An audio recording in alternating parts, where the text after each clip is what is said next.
வணக்கம், இது அருசுவை ஆக்குப்பறை. இன்னைக்கு வீடியோவில் நம்ம திருவாதிரை ஸ்பெஷல் களி எப்படி செய்கிறதுன்னு பார்க்கலாம்.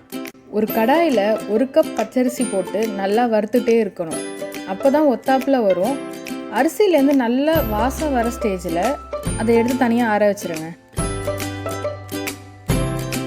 அப்புறம் பாசிப்பருப்பு 1/4 கப் போட்டு நல்லா வறுக்கணும். இதுவும் அரிசி மாதிரியே தான்.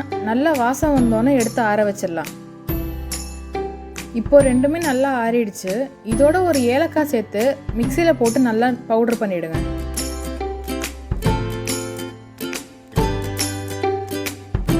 அப்புறம் 3 இல்லைனா 4 கப் தண்ணியில் 1 கப் வெல்லம் போட்டு கொஞ்சம் கொதிக்க விடணும். இதை ஒரு கடாயில் வடிகட்டி எடுத்துட்டு நல்லா கொதிக்க விடணும்.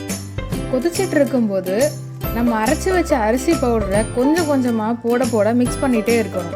அப்போ தான் ரொம்ப கட்டி விழாமல் இருக்கும். மொத்தமாக அப்படியே கொட்டிட்டிங்கன்னா பெரிய இட்லி மாதிரி கட்டி விழுந்துடும். அதனால இந்த ஸ்டேஜை மட்டும் கொஞ்சம் பார்த்து பண்ணுங்கள். சின்ன சின்னதாக கட்டி இருந்துச்சுன்னா முடிஞ்ச வரைக்கும் சீக்கிரம் அதை கரைச்சி விட்டுருங்க.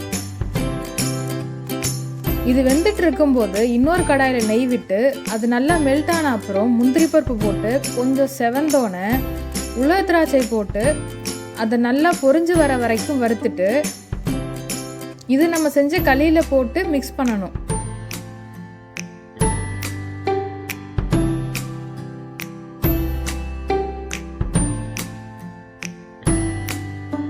வேணும்னா துருவின தேங்காய் போட்டுக்கலாம். நல்ல வாசம் டேஸ்ட்டும் தரும். அவ்வளோதான், திருவாதிரை களி ரெடி. இந்த ரெசிபி பிடிச்சிருந்தா வீடியோ லைக் பண்ணுங்கள், ஷேர் பண்ணுங்கள். நம்ம சேனலை சப்ஸ்கிரைப் பண்ணிக்கோங்க. ஆரோக்கியமான வீட்டு உணவை சாப்பிடுங்க.